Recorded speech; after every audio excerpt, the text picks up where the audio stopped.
Thanks for coming to the last. This meeting is being recorded. Thanks for coming to the last speaker series of the year. Today. I'm very I think so. excited. Can everybody put on mute? Thanks. I'm very excited to introduce Ellen Frost, who was my classmate in 2002, Master Gardening. And she has gone on to do really great things. In 2008, she started to do part-time wedding florals using only things that she could find locally. So in the winter, she was just out foraging Oriental bittersweet. I mean, it was really very, very grassroots, and it's been 15 years and there's now tons of local growers.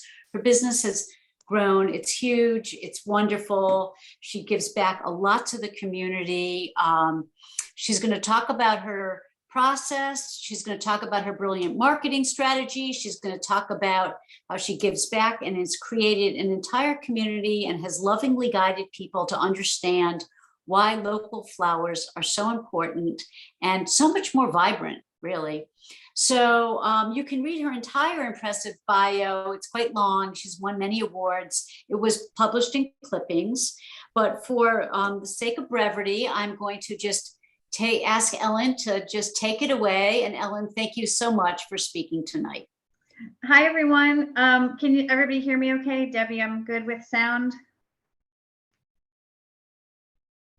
You're good with sound, Ellen. You're great. All right, good. All right, hi, everybody. My name is Ellen Frost. I'm the owner of Local Color Flowers, and I'm thrilled to be here tonight to talk to you about my Baltimore Green business. So let's get started. Okay, so who am I? I'm Ellen Frost. I own Local Color Flowers. We began in 2008, so we are going into our 15th year of business. I also recently founded a new blog called the Vicarious Florist blog, which is a behind the scenes look at what it's like to be a local only florist.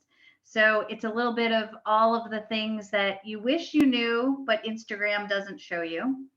And I am also a course creator with the Gardener's Workshop, and I'll tell you a little bit more about that later. But I do offer 2 online courses, one for flower farmers and one for florists.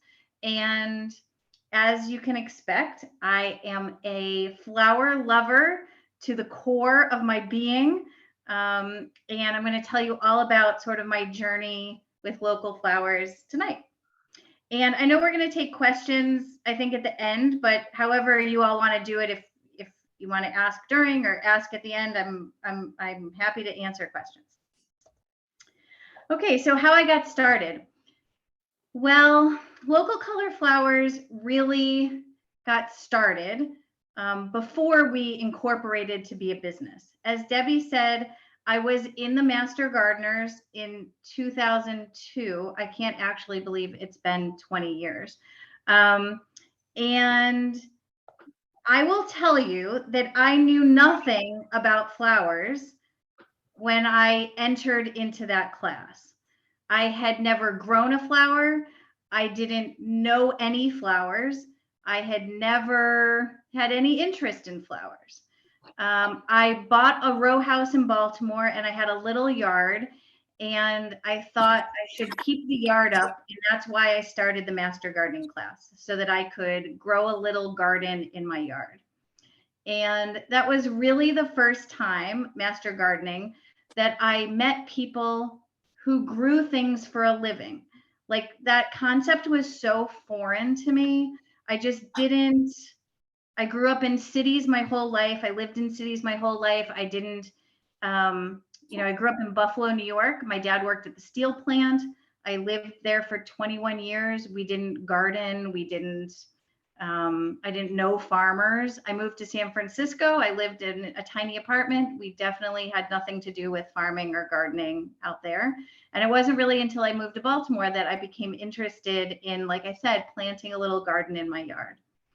And so the Master Gardeners was really the first time that I met people who grew things for a living, but not only that, people who were so passionate about growing food and flowers and it was thrilling. I'm not going to lie. It was just thrilling. My background is in affordable housing and community development. So talking about gardening and farming was really very different from what I was trained to do. At the same time, I thought it would be worthwhile to work part-time on a farm. And so I started working on a farm in Baltimore County. It was called Breidenbaugh Farm, and we grew vegetables and we had a flower nursery, and I loved it. I did know pretty quickly that farming was not the job that I wanted to do long term. While I thought that would be fun for a while, I quickly realized that I was not cut out for farming. I didn't like to be hot. I didn't like to be cold. I didn't like to be wet. I didn't like to be dirty. I didn't really like a lot of what went with farming. But what I liked was the community of farmers, and I liked that people in our Baltimore area supported their local farmers. So I knew I wanted to do something with farmers. I just wasn't sure what that was. And at the same time, I was doing friends' weddings. And when I say I was doing friends' weddings, that really meant I was buying flowers from my friend John McEwen at Locust Point Flowers, who was the farmer at the farm stand next to mine at the farmer's market. So I worked for a farmer. John was next to me. I bought some flowers from him. I basically put them in a mason jar and called myself a florist for my friends' weddings. So all of this was sort of happening at the same time. I was also in graduate school. I went to Loyola for graduate school. I got my MBA there. And at the time I was thinking, well, maybe I'll just work my way up the nonprofit ladder to like an executive director, and an MBA probably would help. But I took an entrepreneurship class where I really got excited about the idea of starting my own thing, my own business. And then finally, I know this sounds like a long explanation of how I got to start LocoFlow, but the last piece is that at that time, I read a book by Amy Stewart. And if you haven't read Flower Confidential, I would highly recommend it. It is really the book that got me started on this journey. Flower Confidential is a look at the global flower industry, and it's told very it's a great read, it's a great story, and it really talked about all of the problems with sort of the global flower industry. And at the end, Amy Stewart profiled a florist, Bonnie Doon Floral Shop in Santa Cruz, California, and they sourced their flowers locally. And I was like, oh yeah, I sort of do that, like for my friends and for myself. Like I buy flowers from my friend John, who is a farmer. So I was like, I kind of get that. So at that point, sort of all these things were swirling around in my head, right? Going to school for entrepreneurship, being in the Master Gardeners, working at a farm, doing flowers for friends' weddings. And I thought, is there a way that I can combine all these things into a business? And so my friend Marina and I, who also is in Master Gardeners with us and is in the picture here on the screen, started LocoFlow in 2008. And what we thought was that we would provide local flowers for people getting married. And it seemed like a really simple concept, but it was not, in fact, simple. For us, thinking about local flowers and why we started our business with local only flowers, we didn't really know any different. Neither of us had any experience working in the floral industry, working as a florist, working with wholesalers. We just didn't know what we didn't know. What we knew is that we wanted to build and support local farmers. We wanted to do weddings, do flowers for weddings that had smaller environmental impacts, right? Like lots of people I knew were getting married, and they were people like me who didn't want to have a big footprint for their wedding, wanted to maybe make more socially conscious decisions for their wedding. And local seemed like a good way to do that. We also wanted to create a business that made money and kept money in our community. And then finally, like I said, that was all we knew. We only knew local flowers. We didn't really know anything else. So we thought, let's try it and see if it works. And frankly, local flowers are really great. These are just like a couple pictures that I was like going through today, and I was like, you know what, local is so good. And I'll get into the reasons why, but we knew from the beginning that we wanted to provide local flowers for customers, because what we were finding is that wedding customers wanted local product, but they didn't have access to farmers. And farmers wanted to sell more product, but they didn't really have access to wedding couples. And so we thought we could be sort of a bridge between these two groups of people. So why was this a big deal? So let me tell you that 15 years ago, there really was nobody else doing what we were proposing to do. So here's some just sort of general ideas about sort of flowers in the United States. 80% of the flowers in the United States come from outside of the United States. So 80% of the flowers sold here come from outside of the country. And about 80% of the flowers that are grown in the country come from the West Coast. So very few flowers come from sort of the East Coast and the middle of the country. And most of the flowers that are sold in the United States are coming from places like Colombia and Ecuador and Kenya, a lot of these places that are around the equator. And same temperature, there's always the same amount of light. It just is it's almost like perfect growing conditions for flowers. And in these places, for the most part, these are not flowers grown on farms like we think of farms, right? It's not like this bucolic, very beautiful setting. These are factory farms. So, you know, we think about factory farms for food, but there are factory farms for flowers. So these are millions and millions of acres of land dedicated to single crops. So, you know, roses or carnations or mums or Astromeria.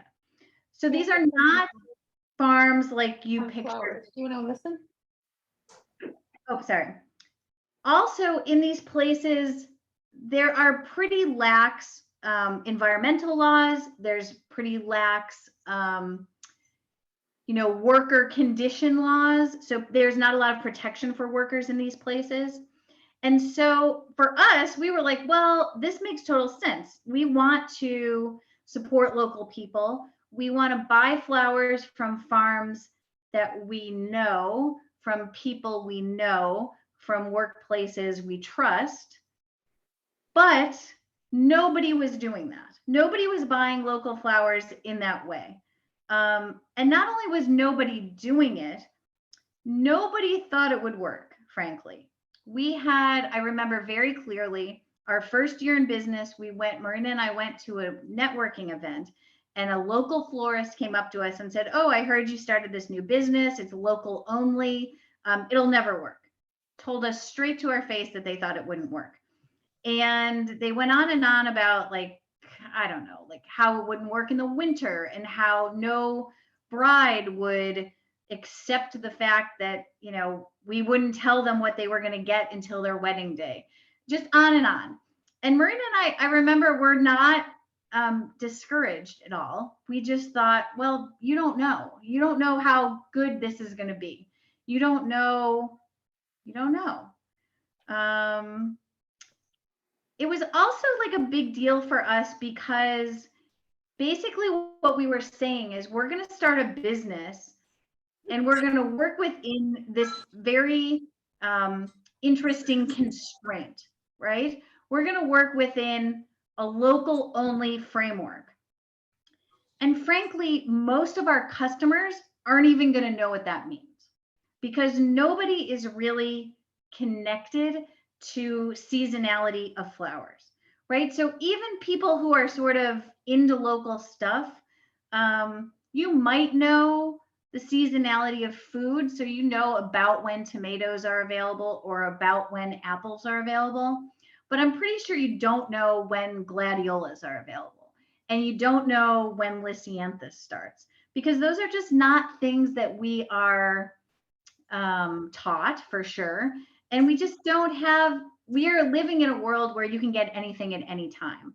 So we were basically saying, we're going to start a business where you can't have everything you want at any time. We're going to work within these constraints and we are going to spend time educating people about what those constraints mean. And really, I had no idea when we started that I would say, like, I do as much education around seasonality and local flowers as I do actually working with flowers, because we have to educate people to get them excited about our product, frankly. The other thing is that it was a big deal to do it this way because nobody was doing it. I basically had to build my own supply chain.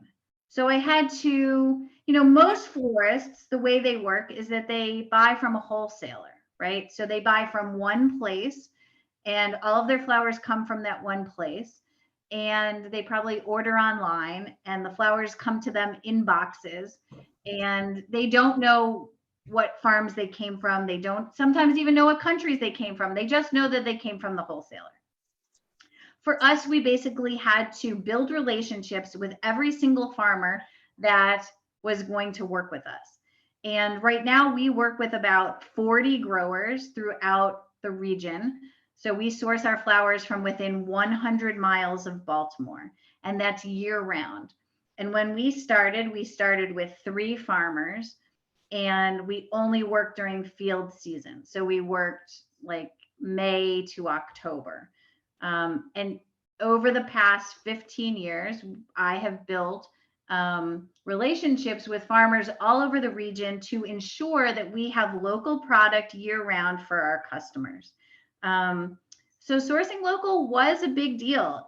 It's more common now for florists to use some local product, but there are still very few florists that are sourcing 100% local year round.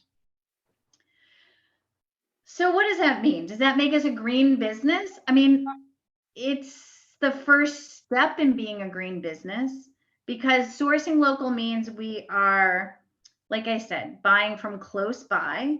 We have, greatly reduced the carbon footprint for how we get our flowers. We are not shipping flowers from 1,000 miles away.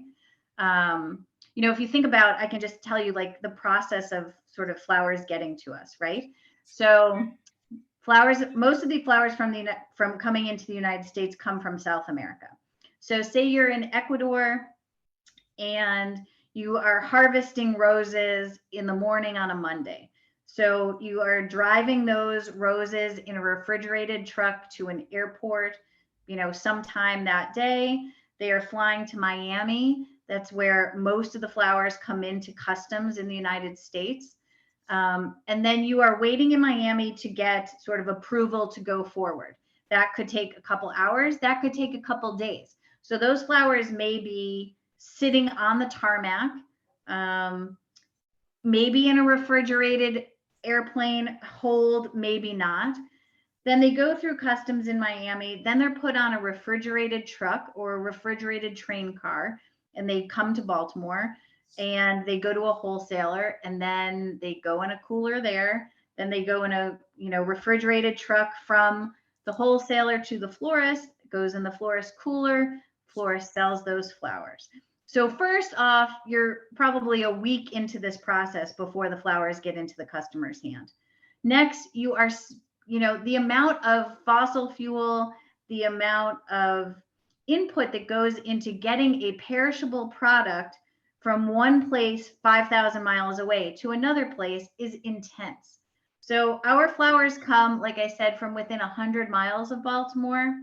Our closest grower is 1 mile from our shop, and our furthest grower is literally 99 miles from our shop. So just that is a huge difference. So that's the first step, right, in making us what I would consider sort of a green business. But that's just one part of it, right? So this commitment to local, this commitment to being environmentally sustainable, it put us in a position to more easily make decisions for our business. So things like we're going to use sustainable mechanics. So we're not going to use floral foam. Floral foam is made with plastic, it's made with formaldehyde. It is not compostable or recyclable. It is just a one-time use product. And that's not what we're into. We're into sustainable mechanics. So we use things like flower frogs, we use chicken wire, we use natural mechanics like curly willow and things like that. We also are committed to composting all of our flower waste. So every single leaf, stem, everything that we discard, unlike a traditional florist who would bag that up and throw it in the trash and that would go to the landfill, we compost all of those materials. Of course, we're, committed to recycling. We are committed to using American-made vases. This is like a whole thing, which I could get into. This could be a whole presentation. There's most clear glass vases come from China. And while there are some cases where we still are using Chinese glass, we have been over the last probably 5 years trying to transition to American-made vases and recycled glass vases. Again, we're just trying to take further steps to make our business more sustainable. We do prioritize regenerative and organic farmers within our network. So we have a lot of, certainly our younger growers are growing in this way. And so we're really trying to prioritize buying from them. We're working hard on reducing one-use plastic, like single-use plastic. So for instance, if you picture like getting flowers from the grocery store and they're in a plastic sleeve. So some of our growers do sleeve their flowers when we get them. And we have been working with them for the past 3 or 4 years to try to get them, for at least for us, to stop using sleeves. So everything just comes in a bucket of water. We don't need sleeves. So we've been working on that.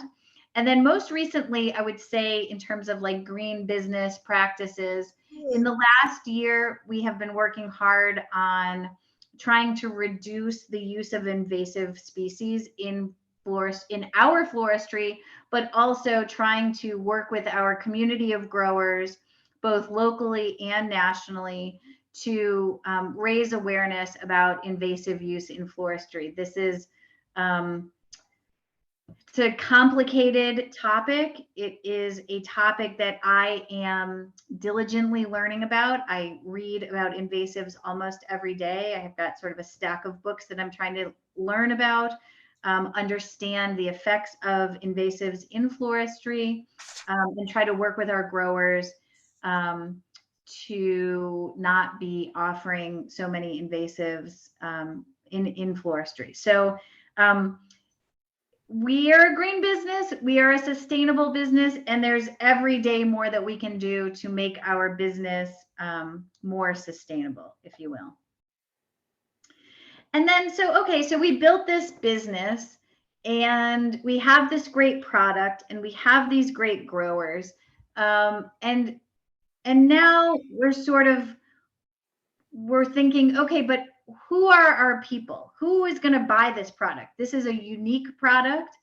It is not the norm. It's sort of a countercultural product.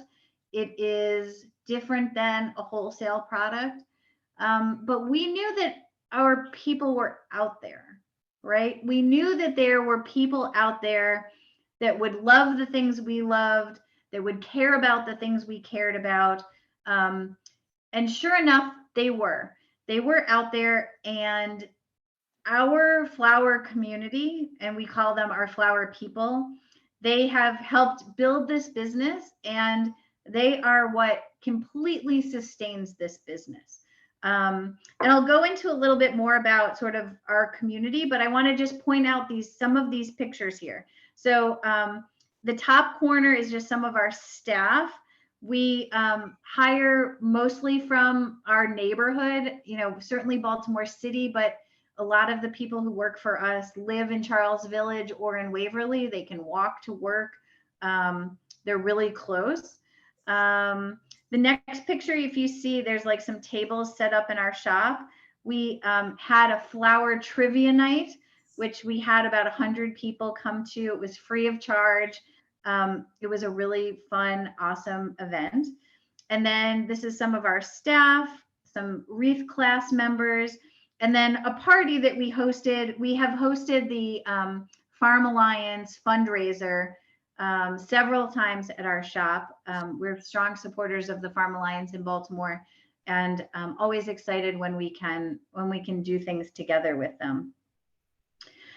So building community, I think I mentioned that my background is in affordable housing and community development.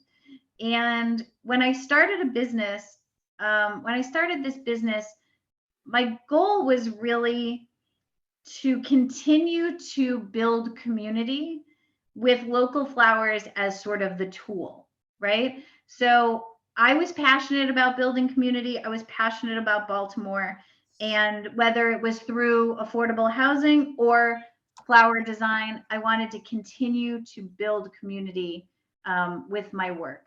And so much of what we do as a business is around community building.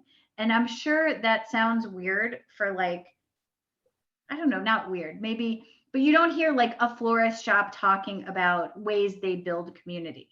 But for us, that is like the number one important thing that we do. And so how do we do that? We use storytelling. And storytelling is really probably the number one way that we share our work with people, both sort of visually storytelling and verbally storytelling. I always think like if you're a traditional florist who sources conventional flowers from the wholesaler, there's not a lot of story that you can tell your customers about those flowers.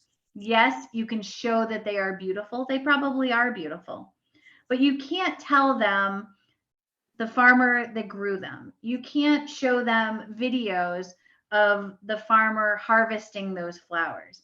You can't offer a design class at that farm and invite your customers out to the farm for a tour and to pick their own and to design their own arrangements. For us, we are passionate about telling the story of our farmers so that our customers not only understand where their flowers are coming from, but can be excited about where their flowers are coming from and can tell their friends about these flowers. Like I said before, we also build community through education.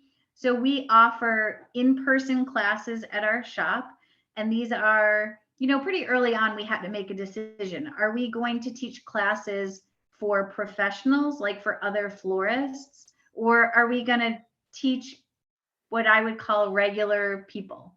And regular people won out by a long shot. What we were passionate about was sharing the story of local flowers with the people in our community. And so all of the classes we offer are for, you don't have to have any background in floral design, no skills necessary. We teach you everything. We offer classes at our shop. We offer classes at our partnering farms. These classes are really, I can't say enough about how important and wonderful and just joyful they are. We have people that come to every class who have become friends as a result of being in classes together. We've had people come to so many classes that they asked if we could start a flower club, which we did. And as part of that flower club, we offered sort of special events, things like our trivia night, things like Bloom Battle, which is an amateur floral design competition that we offer. We did a Chopped competition, like if you've ever seen the show Chopped, where you get like a surprise box and you get to make a design. So much of what we do is getting people involved. And that's why I say like our flower people like are part of our team. We always call them the Locoflow Street team. So they're part of our team too. They're part of our story. And we always want our customers and our flower people to feel like they are part of our story, because they are. Without them and without the growers, we literally would have no business. And there's lots of tools we use. We do use social media. We're active on Instagram, we're active on Facebook. We do have a blog, like I mentioned, Vicarious Florist. And these are places, again, these are just tools. They're tools to help us build community online and build community in person. And so it might seem like a strange combination, but we are a flower shop that builds community with flowers at the heart of everything we do.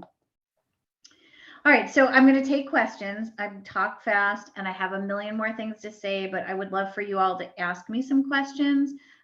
Here's all the places that you can find me if you need to find me. And I'm just thrilled to be here. I would say that the Master Gardeners, I can't say how much they have impacted me. I would also just say, like, I didn't know when I was in my Master Gardening class that that I would still be involved with people today from Master Gardening, that they would play such a big role. I just think like my friend Kate Joyce, who was in our class, now runs Talmar Farm, and we buy flowers from her. It's just like these wonderful connections that if you're in Master Gardeners, I feel like you may not even know what those connections hold for you in the future. So I'm just thrilled to be able to talk to you all, and yeah, happy to answer questions. Thank you, Ellen. If anyone would like to unmute, they're welcome to verbally ask their questions, or you're welcome to put them in chat and I can read them for you. So the first question I currently have, Ellen, is what is an example of invasives in the floral business that you are potentially looking to help reduce or minimize? Sure. So, like I said, invasives are really complicated, right? Because for a couple reasons. One is that many farmers forage on their own land to sell to florists as a way to make their land financially viable. One of the things, like for an example, like one of the things they might be harvesting is autumn olive, which is an invasive. So Elaeagnus, the autumn olive that grows wild here. It is a foliage that, if you've never seen it, it's sort of viney. It has sort of a silvery green leaf, and it stays hydrated out of water. So if you're a florist and you're looking for a local product that you can use out of water for something like a huppah or an arch or any sort of installation, which are very popular these days, autumn olive is a foliage that you would want to buy, and farmers want to sell it because it is on their property going crazy and it's something that they can make money on. The problem is with many of these invasives is that the more you cut them, the more they grow. And so you are actually, in some cases, making the problem worse by harvesting it. Another example, I know Debbie mentioned bittersweet, right? So I'm like writing this whole article about bittersweet right now, because bittersweet is one of these, Oriental bittersweet is one of these things that you see on the side of the road all the time. They're beautiful, right? They're super popular in fall design, Thanksgiving tables. You know, they have these little orange yellow berries. they're put in wreaths, they're put everywhere. And again, this is an invasive species. And when they're cut and put on your table, those seeds, if you compost them or you throw them out in the yard or a bird gets them, then it continues to spread. And for us, we're not trying to sort of be part of the spread of invasives. In fact, we're trying to cut down on using invasives. So it's like, I don't know anything about invasives. I've just been studying them for like 6 months. And we're working hard actually with farmers and florists all over the country and throughout Canada to try to come up with a sort of basic training for florists and farmers. Because honestly, right, like somebody just asked, like, what education do you need? You don't need any education to be a florist. Just one day you can go on the internet and say, I'm a florist. Like, you don't have to know anything. And I didn't know anything. And so using bittersweet, I don't know, it was on the side of the road. It looked great. I cut it, I used it, terrific. So I don't know, my advice to farmers and to florists is always like, keep learning, always be learning. Like, don't be so set in your ways that you're not open to saying like, I didn't know it was not a great idea and now I'm trying to be better. Keep learning, keep getting educated, and keep trying to share with each other best practices so that we can all be sort of doing better. If that makes sense. Ellen, I'd like to jump in and say, in your defense, I mentioned that because you were using something that was already here and was growing wild, and you were 100%. taking it away. 100%. And you It's a were, great and you had the best example. of intentions. You were not growing it. Yes. You were Yes, using something that needed to be eliminated. Absolutely. It's a perfect example. And there are florists all over and farmers all over who have that same thinking. Like, we don't Right. know, nobody knows any better because there isn't a lot of education around this one issue. And so, Correct. like I said, it is a new thing that we're trying to learn about. We're trying to be responsible in the flowers that we use, in the foliage that we use. And we're just going to keep learning. We're going to keep trying, keep moving forward. Absolutely. We have a few people unmuted. Did y'all have any questions you wanted to ask? Ask away.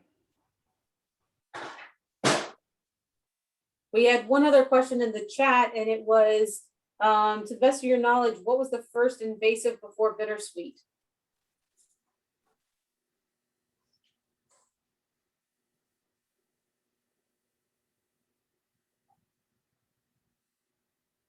Oh, Ellen, we might have froze, and Yeah, I think she froze. yeah, let's just wait a second and see if she comes back.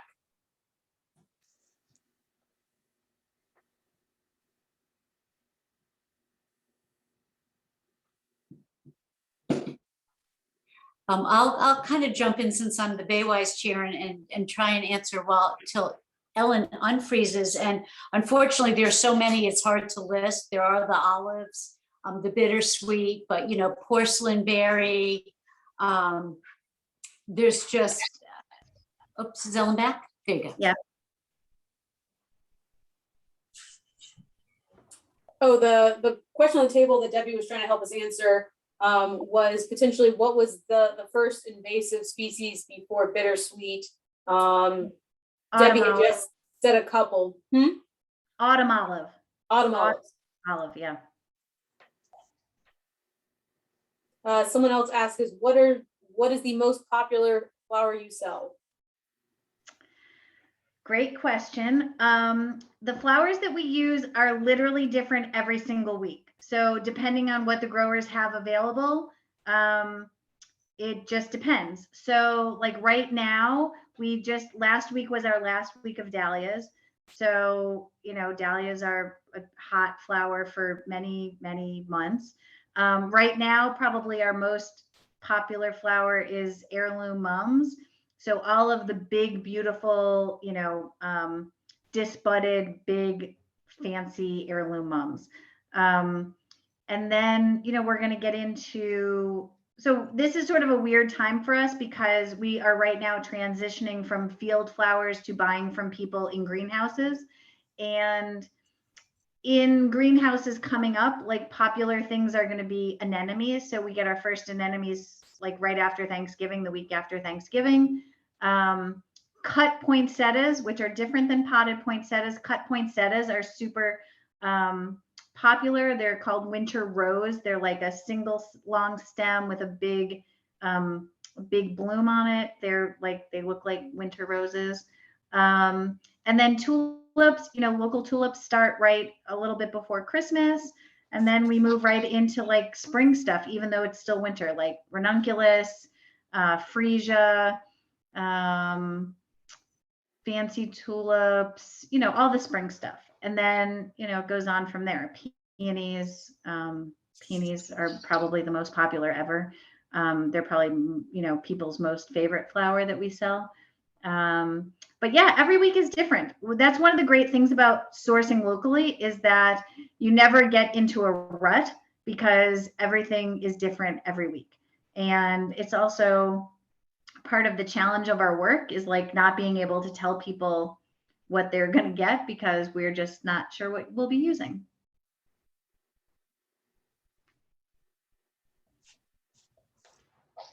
Will you be hosting any classes? I guess now that winter is getting ready to set to learn how to do floral arrangements. Yeah. So we have a Thanksgiving centerpiece class this Sunday, but it's sold out. We are doing winter wreath classes. So we have the weekend after Thanksgiving, we have classes. And then the following weekend we have, so that's evergreen wreaths, like winter wreaths. And then we'll take a break until Valentine's Day. And then we'll start back up again. And then in the spring, we do things like hand-tied bouquets. We do offer an intro to floral design class, which is basically like you've never done anything and you want to learn the basics. That's a really fun class. People love it. And then we do like a peony class. We do a head crown class at one of the farms. So we do have quite a few classes coming up. Right now, the website probably only has the classes through the end of the year. Okay. But they'll start back up again in February. Okay, and check out the website Yep. and sign up there. Okay, Thank you. Yeah, of course. Any other questions? Flowers, business, marketing, Instagram? Ellen, I'd like to give a plug to your Instagram. All of this is on her Instagram account. It's just all beautiful visuals and Ellen's amazing vision. So is it Local Color Flowers or Loco Flow, Ellen? Local color flowers. Yep. Okay. So Yeah. you can find us on and it's- Instagram. It's delightful. I think you. everybody would enjoy it, and you can get all this information on her Instagram also. Ellen, you are a visionary and you are a Baltimore treasure and really a visionary and thinking things through and living so intentionally and conducting a business so intentionally. And you epitomize what I call the theory of enoughness. And that is how much is enough. And you clearly have enough and don't have to take everything and are willing to give back and are willing to spread all of your knowledge and all of your flower love. And I think the world would be a better place if everyone ran a business the way you did. Thank you so much. We're trying hard. I know, and go class 2002. Yes, we're so good. 20-year reunion. Woohoo! I know there aren't many of us left. We'll have to get together. All right. Thank you so much for speaking with us.